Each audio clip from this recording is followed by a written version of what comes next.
പാവിത്രത്തിൻ്റെ ഒരു അപ്കമിങ് എപ്പിസോഡിലേക്ക് എല്ലാവർക്കും സ്വാഗതം. അങ്ങനെ വിക്രം സുഡർ തൻ്റെ മകളാണോ എന്നറിയാൻ വേണ്ടി രാജസ്ഥാനിലേക്ക് പോയി എന്നറിഞ്ഞ നിമിഷം വേദ ആകെ ടെൻഷനിലാവുകയാണ്. എങ്ങനെയെങ്കിലും അവിടെ എത്തണം എന്നുമുള്ള ഒരു ചിന്ത മാത്രമായിരിക്കുകയാണ്. അതിനിടയിലാണ് അങ്ങോട്ടേക്ക് കപിലൻ കയറി വരുന്നത്.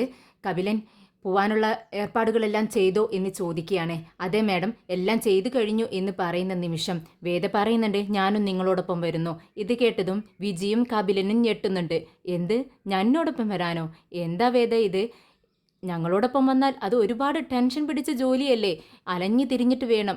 ഒരു ഐഡിയയുമില്ല നമുക്ക് അവൻ എവിടെയുണ്ട് എന്നുള്ളത്. അവിടെ ചെന്ന് കണ്ടുപിടിക്കണം.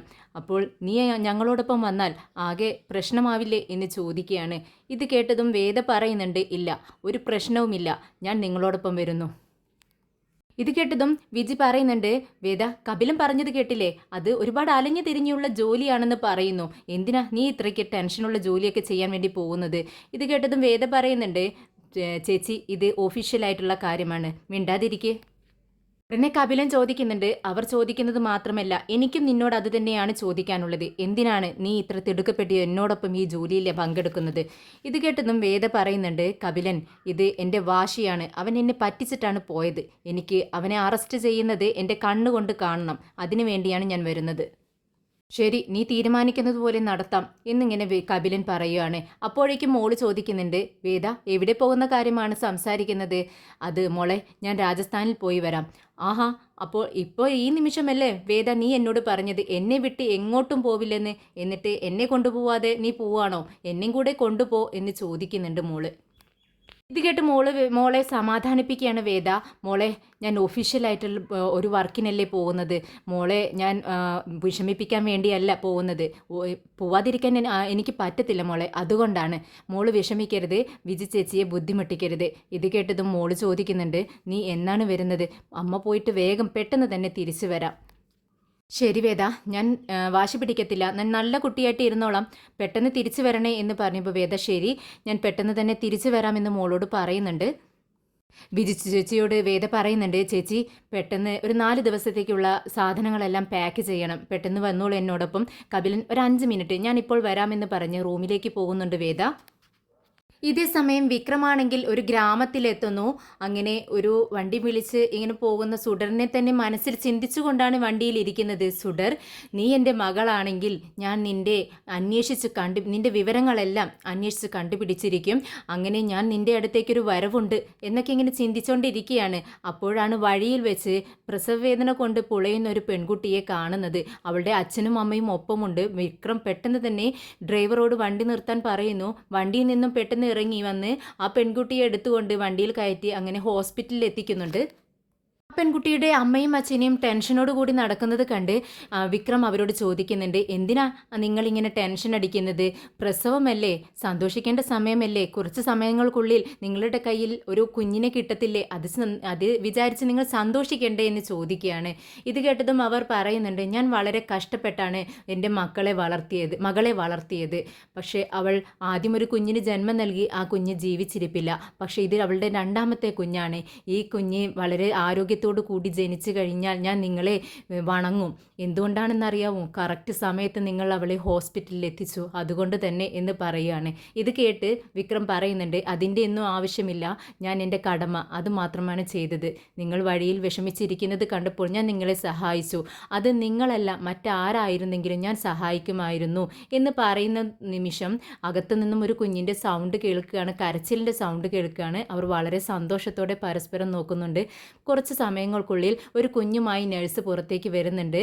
എന്നിട്ട് പറയുന്നുണ്ട്, പെൺകുഞ്ഞാണ്, കണ്ടോളൂ എന്ന് പറഞ്ഞ് അവരുടെ കയ്യിലേക്ക് വെച്ച് കൊടുക്കുകയാണ്. അവർക്ക് ഒരുപാട് സന്തോഷമാവുന്നുണ്ട്. അവരെക്കാൾ കൂടുതൽ വിക്രമിന് സന്തോഷം വരുന്നുണ്ട്. ഉടനെ തന്നെ ആ കുഞ്ഞിനെ വിക്രമിൻ്റെ കൈകളിലേക്ക് കൊടുത്തുകൊണ്ട് അവർ പറയുന്നുണ്ട്, ഇതൊരു ആൺകുഞ്ഞായിരുന്നെങ്കിൽ ഞാൻ നിങ്ങളുടെ പേര് വെച്ചേനെ, പക്ഷേ ഇതൊരു പെൺകുഞ്ഞായില്ലേ, അതുകൊണ്ട് നിങ്ങൾ തന്നെ ഒരു നല്ല പേര് വിളിക്കുക എന്ന് പറയുകയാണ്. വിക്രം വളരെ സന്തോഷത്തോടെ കുഞ്ഞിനെ കൈകളിൽ വാങ്ങുന്നുണ്ട്. എന്നിട്ട് ചിന്തിക്കുന്നുണ്ട്, എന്ത് പേര് വെക്കും? അവരോട് പറയുന്നുണ്ട്, നിങ്ങളുടെ കുഞ്ഞല്ലേ, നിങ്ങളല്ലേ പേരിടേണ്ടതെന്ന് പറയുവാണ്. അവർ പറയുന്നുണ്ട്, നിങ്ങൾ വന്നതുകൊണ്ട് മാത്രമാണ് എൻ്റെ മകളെ എനിക്ക് ജീവനോടെ രക്ഷിക്കാൻ കഴിഞ്ഞത്, അതുകൊണ്ട് നിങ്ങളാണ് ഈ മോൾക്ക് പേരിടാൻ കൂടുതൽ അവകാശമുള്ളതെന്ന് പറയുന്നു. അതുകൊണ്ട് തന്നെ വിക്രം ചോദിക്കുന്നുണ്ട്, എൻ്റെ കുഞ്ഞിനെ തേടിക്കൊണ്ടാണ് ഞാൻ ഇവിടെ എത്തിയത്, ഞാൻ എൻ്റെ കുഞ്ഞിൻ്റെ പേര് വിളിക്കട്ടെ ഈ മോൾക്ക് എന്ന് ചോദിക്കുകയാണ്. അവർക്ക് ഒരുപാട് സന്തോഷമാവുന്നുണ്ട്. അതിനെന്താ, നിങ്ങൾ വിളിച്ചോളൂ എന്ന് പറയുകയാണ്. ഉടനെ തന്നെ ആ കുഞ്ഞിൻ്റെ ചെവികളിൽ സുഡർ സുഡർ എന്ന് 3 തവണ വിളിക്കുന്നുണ്ട് വിക്രം. പിന്നീട് ആ വൃദ്ധരായ ദമ്പതികൾ വിക്രമിനോട് ചോദിക്കുന്നുണ്ട്, അല്ല, നിങ്ങളുടെ കുഞ്ഞിനെ തേടിയാണ് ഇവിടെ വന്നതെന്ന് പറഞ്ഞു. അപ്പം നിങ്ങളുടെ കുഞ്ഞ് ഇവിടെ പോയി, എങ്ങനെ നഷ്ടപ്പെട്ടു? എന്താണ് സംഭവിച്ചത്, പറയൂ എന്ന് പറയുമ്പോൾ വിക്രം പറയുന്നുണ്ട്, അത് എൻ്റെ കുഞ്ഞിനെ തേടിക്കൊണ്ടിരിക്കുക തന്നെയാണ്, എവിടെയാണെന്ന് അറിയത്തില്ല. അപ്പോൾ നിങ്ങൾ എവിടെയാണ് താമസിക്കുന്നതെന്ന് വിക്രമിനോട് ചോദിക്കുമ്പോൾ, എവിടെയും താമസമായിട്ടില്ല, ഞാനിപ്പോൾ വന്നതേ ഉള്ളൂ, ഇവിടെ എവിടെയെങ്കിലും താമസത്തിനുള്ള ഒരു സൗകര്യം നോക്കണം എന്ന് പറയുവാണ്. ഇത് കേട്ടതും അവർ പറയുന്നുണ്ട്, നിങ്ങൾ ഞങ്ങളുടെ ഒരു മകനെ പോലെയാണ്, ഞങ്ങൾ അങ്ങനെ കണ്ടോളാം, നിങ്ങൾ ഞങ്ങളുടെ വീട്ടിൽ താമസിച്ചോളൂ എന്ന് പറയുന്നു. ഇത് കേട്ട് വിക്രം പറയുന്നുണ്ട്, അല്ല, നിങ്ങളുടെ മകൾ ഇവിടെ ഹോസ്പിറ്റലിലല്ലേ, അതുകൊണ്ട് നിങ്ങൾക്കത് ബുദ്ധിമുട്ടാവില്ലേ എന്ന് ചോദിക്കുകയാണ്.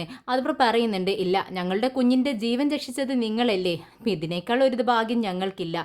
പിന്നെ നിങ്ങൾ ഞങ്ങളോടൊപ്പം വന്നാലും അധികം കുറച്ച് ചോറ് നിങ്ങൾക്ക് അരി ഇടേണ്ടി വരും എന്നല്ലേ ഉള്ളൂ, നിങ്ങൾക്ക് ഭക്ഷണം തരണം, അത് ഞങ്ങൾക്ക് ഒരു ബുദ്ധിമുട്ടായിട്ട് തോന്നിയിട്ടേ ഇല്ല. എന്തായാലും നിങ്ങൾ ഞങ്ങളുടെ വീട്ടിൽ വന്ന് താമസിച്ചോളൂ എന്ന് പറഞ്ഞ് വിക്രമിനെ കൂട്ടിക്കൊണ്ടു പോകുന്നുണ്ട്. ഇതേ സമയം കൺമണിയാണെങ്കിൽ വിക്രം എവിടെ പോയി എന്നറിയാൻ വേണ്ടി വിക്രമിൻ്റെ ഫോൺ ഹാക്ക് ചെയ്യാനുള്ള എല്ലാ ഏർപ്പാടുകളും ചെയ്തിരിക്കുകയാണ്. ഒരു ഹാക്കറെ കണ്ടുപിടിച്ച് അദ്ദേഹത്തോട് സംസാരിച്ച് വിക്രമിൻ്റെ നമ്പറെല്ലാം കൊടുത്ത് എല്ലാ വിവരങ്ങളും ശേഖരിച്ച് വെച്ചിരിക്കുകയാണ്. വേദയും കപിലനും രാജസ്ഥാനിലെത്തുന്നുണ്ട്. അവിടെ എത്തിയ ഉടനെ തന്നെ അവിടെ പോലീസ് സ്റ്റേഷനിലേക്ക് ചെല്ലുന്നുണ്ട്. അവരുമായി സംസാരിക്കുകയാണ്. ഞങ്ങൾ അൺഒഫീഷ്യലായിട്ടാണ് വന്നിരിക്കുന്നത്, എല്ലാം സീക്രട്ട് ആയിരിക്കണമെന്ന് അവരോട് പറയുന്നുണ്ട്. വേദ അവരോട് ചോദിക്കുന്നുണ്ട്, ഞങ്ങൾക്ക് താമസിക്കാനുള്ള സൗകര്യങ്ങളെല്ലാം നിങ്ങൾ ചെയ്തോ എന്ന് ചോദിക്കുകയാണ്. എല്ലാം ചെയ്തിട്ടുണ്ട് മാഡം എന്നവർ പറയുന്നുണ്ട്. എന്നാൽ കപിലൻ വേദയോട് പറയുന്നുണ്ട്, വേദ, നീ ഇവിടെ ഇരുന്നാൽ മതി, ഞാൻ എല്ലാം ഇവരോടൊപ്പം കണ്ടുപിടിച്ചോളാം, വിക്രം ഇവിടെ ഉണ്ടെന്ന് ഞാൻ കണ്ടുപിടിച്ചോളാം, എന്നിട്ട് നിൻ്റെ അടുത്ത് കൊണ്ടുവരാമെന്ന് പറയുന്നു. എന്നാൽ വേദ സമ്മതിക്കുന്നില്ല. കപിലൻ അത് പറഞ്ഞാൽ പറ്റത്തില്ല, ഞാൻ നിന്നോടൊപ്പം വരുന്നു, അവനെ അറസ്റ്റ് ചെയ്യുന്ന സമയത്ത് ഞാൻ ഒപ്പമുണ്ടായിരിക്കണം, അതിൻ്റെ ഒരു വാശിയാണ്, നമുക്ക് ഒരുമിച്ച് പോവാമെന്ന് പറയുവാണ്. കൺമണി വിക്രമിൻ്റെ ഫോണിലേക്ക് വിളിക്കുന്നു. പുതിയൊരു നമ്പറിൽ നിന്നാണ് കൺമണി വിളിക്കുന്നത്. പെട്ടെന്ന് വിക്രമിനത് മനസ്സിലാവുന്നില്ല. വിക്രം കോൾ അറ്റൻഡ് ചെയ്തതും കൺമണിയുടെ സൗണ്ട് കേൾക്കുകയാണ്. നിനക്ക് എങ്ങനെ ഈ നമ്പർ കിട്ടിയെന്ന് ചോദിക്കുന്നു വിക്രം. ഇത് കേട്ടതും കൺമണി ചോദിക്കുന്നുണ്ട്, അതെന്താ, എനിക്ക് നിന്നെ വിളിച്ചുകൂടെ? അതല്ല ഞാൻ പറഞ്ഞത്, നിനക്ക് എവിടെ നിന്നും ഈ നമ്പർ കിട്ടി? ഞാൻ ആർക്കും ഈ നമ്പർ കൊടുത്തിട്ടില്ലല്ലോ എന്ന് ചോദിക്കുകയാണ് വിക്രം. ഉടനെ കൺമണി പറയുന്നുണ്ട്, ഇത് ഞാൻ രാജേട്ടൻ്റെ കയ്യിൽ നിന്നും വാങ്ങിച്ചതാണ്, ഞാൻ വാശി പിടിച്ച് വാങ്ങിച്ചതാണ്, എന്താ നിനക്ക് പറ്റിയില്ലേ എന്ന് ചോദിക്കുന്നു. എന്നാൽ വിക്രം പറയുന്നുണ്ട്, ഇല്ല, എനിക്ക് പിടിച്ചില്ല, നീ എന്തിനാണ് ഈ ഫോൺ നമ്പർ വാങ്ങിച്ചത്? ആർക്കും കൊടുക്കരുത്, ഞാൻ രാജേട്ടനോട് പറഞ്ഞിരുന്നതാണല്ലോ. ഞാനിവിടെ വന്നിരിക്കുന്നത് ഒരു പ്രധാനപ്പെട്ട കാര്യത്തിന് വേണ്ടിയാണ്, എൻ്റെ ലൈഫിലെ ഒരു പ്രധാന വിഷയത്തിന് വേണ്ടി മാത്രമാണ് ഞാനിവിടെ വന്നിരിക്കുന്നത്. അതുകൊണ്ട് തന്നെ നീ എന്നെ ഇങ്ങനെ ഡിസ്റ്റർബ് ചെയ്യാൻ പാടില്ല. ഞാൻ നിന്നെ ഡിസ്റ്റർബ് ചെയ്യാൻ വേണ്ടി വിളിച്ചതല്ല. നീ അവിടെ എത്തിയോ, നീ ഭക്ഷണം കഴിച്ചോ, ചെയ്യേണ്ട കാര്യങ്ങളെല്ലാം ചെയ്തോ എന്നൊക്കെ ചോദിക്കാൻ വേണ്ടി വിളിച്ചതാണ്. എന്തിനാ നീ ഇതൊക്കെ അറിയുന്നത്? ഞാൻ ഭക്ഷണം കഴിച്ചോ, ഉറങ്ങിയോ, ഇതൊക്കെ ചോദിക്കലാണോ നിൻ്റെ വിഷയം? ഇതൊന്നും അത്ര പ്രധാനപ്പെട്ട കാര്യങ്ങളല്ലല്ലോ, നീ എന്തിനാ ഇപ്പോൾ വിളിച്ചത്? ഉടനെ തന്നെ കൺമണി പറയുന്നുണ്ട്, സോറി, ഞാൻ വിളിച്ചത് തെറ്റായിപ്പോയി, പക്ഷേ ഞാനൊരു പ്രധാനപ്പെട്ട കാര്യം പറയാൻ വേണ്ടിയാണ് വിളിച്ചത്. നിങ്ങളിവിടെ നിന്നും പോയതും SI കപിലനും പോലീസുകാരും ഇവിടെ വന്നിട്ടുണ്ടായിരുന്നു, ഇവിടെ റെയ്ഡെല്ലാം ചെയ്തു, എല്ലാം രാജേട്ടൻ എന്നോട് പറഞ്ഞിട്ടുണ്ടായിരുന്നു. ഇത് പറയാൻ വേണ്ടിയാണോ നീ വിളിച്ചത്? അതെ വിക്രം, ഞാൻ ഇത് പറയാൻ വേണ്ടിയാണ് വിളിച്ചത്. പിന്നെ കപിലനും വേദിയും നിങ്ങളെ കണ്ടുപിടിക്കാൻ വേണ്ടി ഇവിടെ നിന്നും തിരിച്ചിട്ടുണ്ട്. നിങ്ങളെ എങ്ങനെയെങ്കിലും കണ്ടുപിടിച്ച് അവർ ജയിലിലാക്കും. ശരി, ഞാനതറിഞ്ഞു, അവർ വരട്ടെ, അതും കാത്തുകയാണ് ഞാൻ ഇരിക്കുന്നത്. ഇത് കേട്ടതും കൺമണി പറയുന്നുണ്ട്, വിക്രം, ഇത് നിസ്സാരപ്പെട്ടൊരു കാര്യമല്ല, അവർ കൊടുക്കാൻ പോകുന്നത് വലിയൊരു കേസിലാണ്. ഈ കേസിൽ അവർ ഉദ്ദേശിക്കുന്ന കേസിൽ നിന്നെ അവർ പിടിച്ചു കഴിഞ്ഞാൽ എനിക്ക് ജാമ്യത്തിൽ പോലും നിന്നെ ഇറക്കാൻ കഴിയില്ല, അത് നീ ഓർക്കണം. ഇത് കേട്ടതും വിക്രം പറയുന്നുണ്ട്, ശരി, അവർ എന്ത് വേണമെങ്കിലും ചെയ്യട്ടെ, അതെല്ലാം ഞാൻ നോക്കിക്കൊള്ളാം. നിനക്ക് വേറെ വല്ലതും പറയാനുണ്ടോ എന്ന് വിക്രം ചോദിക്കുന്നുണ്ട്. എനിക്കൊരു കാര്യം കൂടി പറയാനുണ്ട് വിക്രം, ഇവിടെ ബാങ്കിങ് പ്രോസസ്സൊന്നും നടക്കുന്നില്ല, അതുകൊണ്ട് ഞാൻ നിൻ്റെ മൊബൈലിലേക്ക് ഒരു മെസ്സേജ് അയച്ചിട്ടുണ്ട്, അത് നീ ഓക്കെ ഒന്ന് കൊടുക്കുമോ എന്ന് ചോദിക്കുകയാണ്. ഇത് കേട്ടതും വിക്രം പറയുന്നുണ്ട്, എന്തിനാ കൺമണി, അതിൻ്റെയൊക്കെ ആവശ്യമുണ്ടോ എന്ന് ചോദിക്കുകയാണ്. അത്യാവശ്യമാണ് വിക്രം, നീ ഒന്ന് ചെയ്യുമെന്ന് പറയുകയാണ്. തൻ്റെ ഫോൺ എടുത്ത് നോക്കുന്നുണ്ട് വിക്രം. അതിൽ മെസ്സേജിൽ നോക്കുന്ന സമയത്ത് അതിൽ ഓക്കെ എന്ന് കൊടുക്കുന്നുണ്ട് വിക്രം. എന്നിട്ട് കൺമണിയോട് പറയുന്നുണ്ട്, കൺമണി, ഞാൻ ഓക്കെ ഓക്കെ ആക്കിയിട്ടുണ്ട്, മതിയല്ലോ, ഇനി നീ വെച്ചേക്ക് ഫോണെന്ന് പറയുകയാണ്. ഇതേ സമയം കൺമണി പെട്ടെന്ന് പറയുന്നുണ്ട്, അയ്യോ സോറി, ഞാൻ നിനക്ക് SMS അയച്ചത് തെറ്റായ നമ്പറിലാണ്, സോറി, ഞാൻ വേറൊരു നമ്പർ കൂടി നിനക്ക് മെസ്സേജ് ചെയ്യാം, അതിൽ കൂടി നീ ഒന്ന് ഓക്കെ കൊടുക്കുമെന്ന് ചോദിക്കുമ്പോൾ, നീ എന്താ കളിക്കുകയാണോ? ഈ തമാശ കളിക്കാൻ വേണ്ടിയല്ല ഞാനിവിടെ വന്നിരിക്കുന്നത്, എനിക്ക് പ്രധാനപ്പെട്ട മറ്റ് ജോലികളുണ്ട്. കൺമണി, എനിക്ക് ദേഷ്യം വരുന്നുണ്ടെന്ന് പറയുന്നുണ്ട് വിക്രം. ഉടനെ തന്നെ കൺമണി പറയുന്നുണ്ട്, സോറി വിക്രം, ഈ ഒരു തവണത്തേക്ക് ക്ഷമിക്ക്, നീ പെട്ടെന്ന് ആ നമ്പറിലൊരു ഓക്കെ കൊടുക്ക് വിക്രം എന്ന് പറയുന്നു. ഉടനെ തന്നെ പഴയതുപോലെ വിക്രം അത് ചെയ്യുന്നുണ്ട്. ശരി കൺമണി, ഞാൻ ഓക്കെ കൊടുത്തിട്ടുണ്ടെന്ന് പറഞ്ഞു, ഇനി മേലെ നീ എന്നെ വിളിക്കരുതെന്ന് വിക്രം പറയുന്നുണ്ട്. എന്നാൽ ഫോൺ കട്ടാക്കിയതും കൺമണിക്ക് ചിരിക്കുകയാണ്. കൺമണിയുടെ ചതി വിക്രമിന് മനസ്സിലായിട്ടില്ല. കൺമണി മനസ്സിൽ വിചാരിക്കുന്നുണ്ട്, വിക്രം, നീ ഇപ്പോൾ നിൻ്റെ ഫോണിൽ ചെയ്തു വെച്ചിരിക്കുന്നത് വലിയൊരു വൈറസാണ്. നീ എവിടെ ഇരിക്കുന്നു എന്നറിയാൻ എനിക്കിനി കഴിയും. നീ ബാത്റൂമിൽ പോയാൽ പോലും, നീ എവിടെ പോയാലും എനിക്ക് കണ്ടുപിടിക്കാൻ കഴിയും. അത്രയും വലിയൊരു കാര്യമാണ് നീ നിൻ്റെ ഫോണിൽ ചെയ്തു വെച്ചിരിക്കുന്നത്. എന്തായാലും ഇത് വെച്ച് ഞാനൊരു കളി കളിക്കുന്നുണ്ടെന്ന് കൺമണി ചിന്തിക്കുകയാണ്. വേദ കപിലനോട് പറയുന്നുണ്ട്, കപിലൻ, വിക്രം എവിടെയാണെന്ന് പെട്ടെന്ന് തന്നെ നമുക്ക് കണ്ടുപിടിക്കണം. ശരിയാണ് വേദ, അതിനു വേണ്ടിയാണല്ലോ നമ്മളിവിടെ വന്നത്, അന്വേഷിച്ചുകൊണ്ടിരിക്കുന്നുണ്ട്, പെട്ടെന്ന് തന്നെ നമുക്ക് കണ്ടുപിടിക്കാം, അതിനുള്ള ഏർപ്പാടുകളെല്ലാം ചെയ്യുന്നുണ്ട്. ഇതേ സമയം വേദ പറയുന്നുണ്ട്, കപിലൻ, എനിക്ക് എപ്പോഴും ഒരു അനോണിമസ് കോൾ വരാറുണ്ട്, ഇതുവരെയ്ക്കും അവർ പറഞ്ഞത് എല്ലാം ശരിയാണ്. ഇത് കേട്ടതും കപിലൻ ചോദിക്കുന്നുണ്ട്, എന്താ നീ പറയുന്നത്, നിനക്ക് അനോണിമസ് കോൾ വരാറുണ്ടെന്നോ? വേദ, അതൊന്നും വിശ്വസിക്കാൻ പറ്റത്തില്ല കേട്ടോ, ചിലപ്പോൾ വിക്രം തന്നെ നിന്നെ തെറ്റിദ്ധരിപ്പിക്കാൻ വേണ്ടി ചെയ്യുന്നതാണെങ്കിലോ? എന്നാൽ വേദ പറയുന്നുണ്ട്, ഇല്ല കപിലൻ, അത് വിക്രം ആയിരിക്കില്ല, ഇതുവരെയും അവർ പറഞ്ഞ കാര്യങ്ങളെല്ലാം ശരിയാണ്. എന്നാൽ വിക്രം എവിടെയുണ്ടെന്ന് നമുക്ക് പെട്ടെന്ന് തന്നെ കണ്ടുപിടിക്കണം കപിലൻ, അതാണ് നമുക്കിപ്പോൾ പ്രധാനമെന്ന് പറയുന്നു. വേദ മനസ്സിൽ ചിന്തിക്കുന്നുണ്ട്, സുഡർ തൻ്റെ മകളാണോ എന്നറിയാൻ വേണ്ടിയാണ് ഇവിടെ വന്നിരിക്കുന്നത്. അത് വിക്രം കണ്ടുപിടിക്കുന്നതിന് മുൻപേ എനിക്ക് വിക്രമിനെ അറസ്റ്റ് ചെയ്യണം എന്നിങ്ങനെ വേദ മനസ്സിൽ ചിന്തിക്കുന്നുണ്ട്.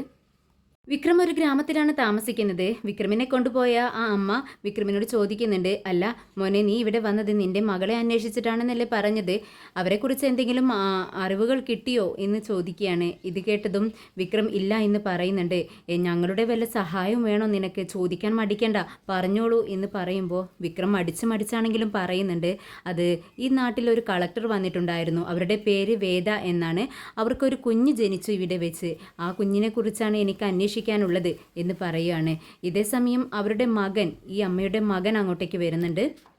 ആ പയ്യൻ വിക്രമിനോട് ചോദിക്കുന്നുണ്ട്, എന്താ നിങ്ങൾ സംസാരിച്ചുകൊണ്ടിരിക്കുന്നത്, എനിക്ക് കൂടി അറിയാൻ പറ്റുന്ന കാര്യമാണോ എന്ന് ചോദിക്കുമ്പോൾ അമ്മ മകനോട് പറയുന്നുണ്ട്, മോനെ, ഈ കുട്ടിക്ക് അറിയാനുള്ളത് നമ്മുടെ കളക്ടർ ഓഫീസിലെ എന്തോ കാര്യമാണ്, നിൻ്റെ ചെറിയമ്മ ജോലി ചെയ്യുന്നത് കളക്ടർ ഓഫീസിലല്ലേ, അവരെ ഒന്ന് പരിചയപ്പെടുത്തി കൊടുക്ക് എന്ന് പറയുകയാണ്. ഇതേസമയം ആ പയ്യൻ വിക്രമിനോട് പറയുന്നുണ്ട്, അതിനെന്താ, എന്നോടൊപ്പം വന്നോളൂ, നിങ്ങൾക്ക് ഞാൻ എൻ്റെ ചെറിയമ്മയെ പരിചയപ്പെടുത്തി തരാം, അവരോട് എന്ത് ആവശ്യമുണ്ടെങ്കിലും എന്ത് ഹെൽപ്പ് വേണമെങ്കിലും നിങ്ങൾക്ക് ചോദിക്കാം, അവർ ചെയ്തു തരും എന്ന് പറയുകയാണ്. ഇത് കേട്ടതും വിക്രമിന് സന്തോഷമാവാണ്. ഇവിടെ തുടങ്ങണം, എന്ത് ചെയ്യണമെന്ന് അറിയാതിരിക്കുകയായിരുന്നു ഞാൻ, എന്തായാലും എനിക്ക് സന്തോഷമായി.